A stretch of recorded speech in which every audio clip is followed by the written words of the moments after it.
शाम welcome back to किरदार family. आज मैं आपके साथ श्रावण मास महात्म अध्याय 12 सुनाने जा रही हूँ। तो जयकारे के साथ शुरू करते हैं। हर हर महादेव, हरि में हर हर, हरि में हर हर में हरि। तो आपने लास्ट वाले अध्याय में सुना था, उसमें द्वितीय व्रत की कथा सुनाई थी और आज हम सुनेंगे इसमें स्वर्ण गौरी व्रत की कथा सुनाते हैं। तो कथा इस प्रकार से, शंकर भगवान ने श्री सनत कुमार से कहा, हे ब्रह्मपुत्र, अब मैं स्वर्ण गौरी का शुभ व्रत कहूँगा। ये व्रत श्रावण मास में शुक्ल पक्ष की तृतीय तिथि को होता है।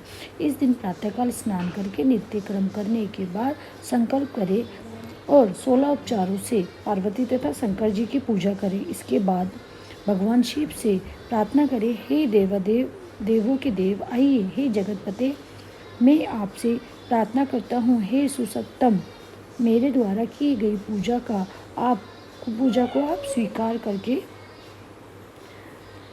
मेरे द्वारा की गई पूजा को आप स्वीकार करें। इस दिन भवानी पार्वती माता जी की प्रसन्नता और व्रत की पूर्णता के लिए 16 वायन पति पत्नी जोड़े को दान में प्रदान करें और कहे, द्विज श्रेष्ठ की प्रसन्नता के लिए मैं ये वायन प्रदान करता हूँ।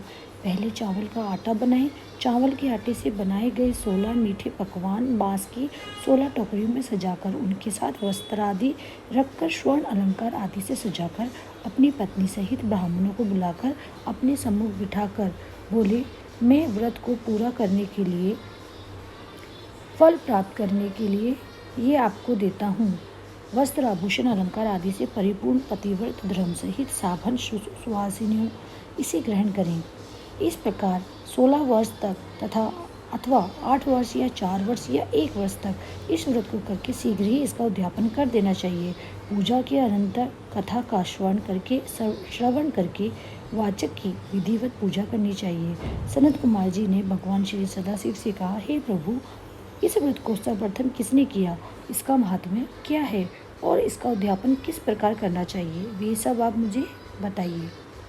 भगवान सदाशिव ने कहा, हे महाभाग, आपने उत्तम बात पूछी है। अब मैं आपके समक्ष मनुष्य को सभी संप्रदाय प्रदान करने वाले स्वर्ण गौरी नामक व्रत का वर्णन करता हूँ। पूर्व काल में सरस्वती नदी के तट पर सुविला नामक विशालपुरी थी। उस नगरी में कुबेर के समान चंद्र प्रभा नाम वाला राजा राज्य करता था।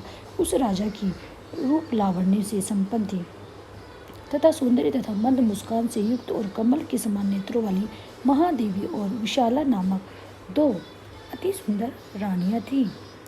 तो उन दोनों में से राजा को बड़ी रानी महादेवी अधिक प्रिय थी। राजा उसे देह प्राण से ज़्यादा चाहते थे और उस पर जान छिड़कता था। एक दिन राजा वन में शिकार खेलने गए।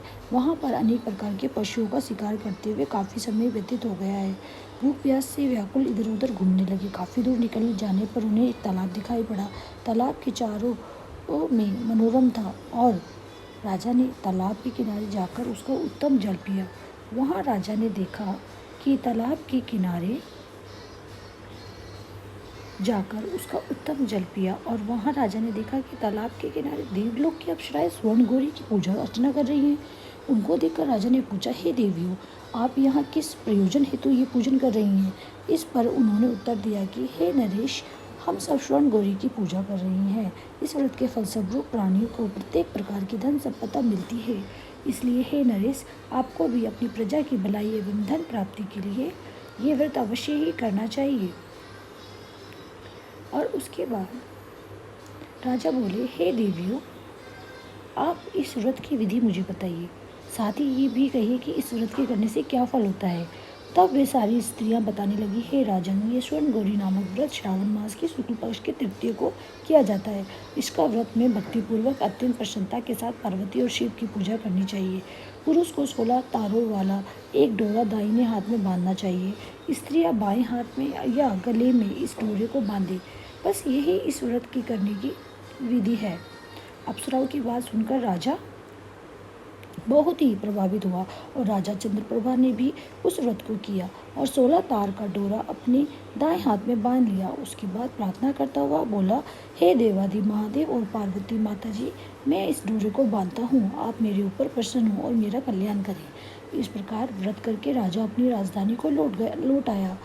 राजा के हाथ में डोरा देखकर ज्येष्ठ रानी महादेवी ने पूछा, और सारी बात सुनकर वे राजा के ऊपर अत्यंत कुपित हो उठी।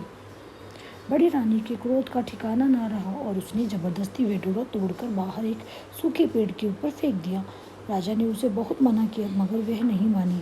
उस डोरे के स्पर्श मात्र से वह सूखा पेड़ हरा भरा हो गया, हरे रंग के ताजा पत्तों से संपन्न हो गया। छोटी रानी ने ये सारा हाल देखा।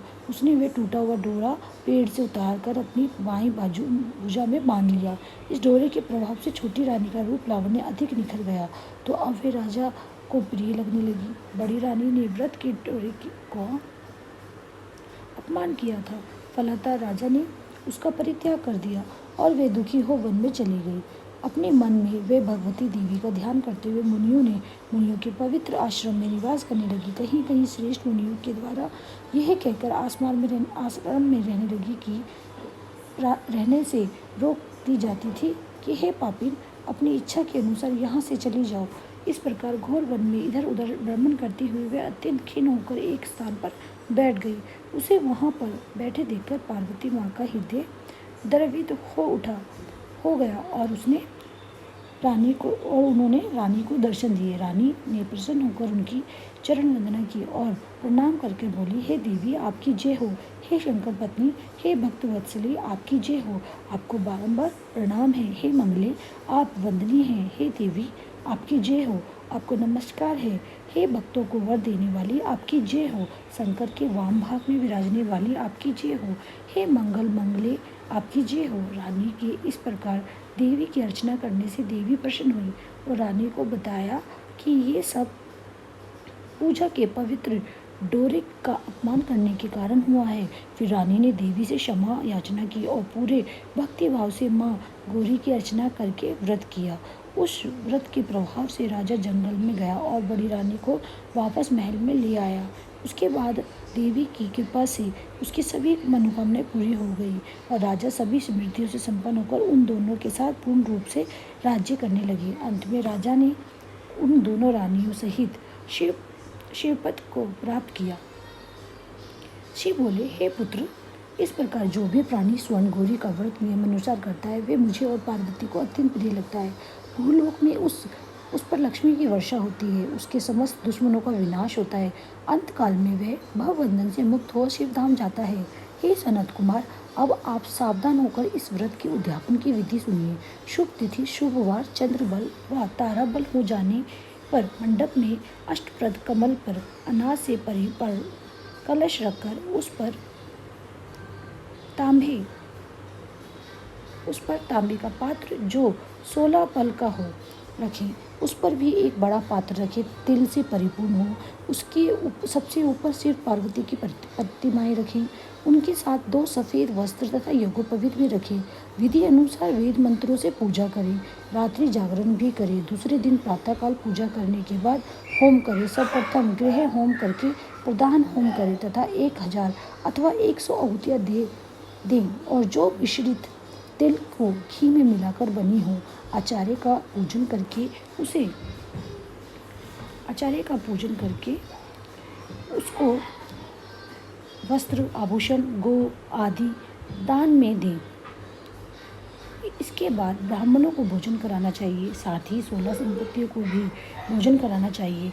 तब 16 वायन दान करें और ब्राह्मणों को भी अपने धन की क्षमता के अनुसार स्वयं पत्नी सहित दक्षिणा दें। अंत में हर्षोल्लास से युक्त होकर बंधुजनों के साथ स्वयं भोजन करना चाहिए। इस प्रकार श्री स्कंद पुराण के अंतर्गत ईश्वर शरद कुमार संवाद में श्रावण मास महात्म्य में तृतीय में स्वर्ण गौरी व्रत कथन नामक 12वां अध्याय पूर्ण हुआ।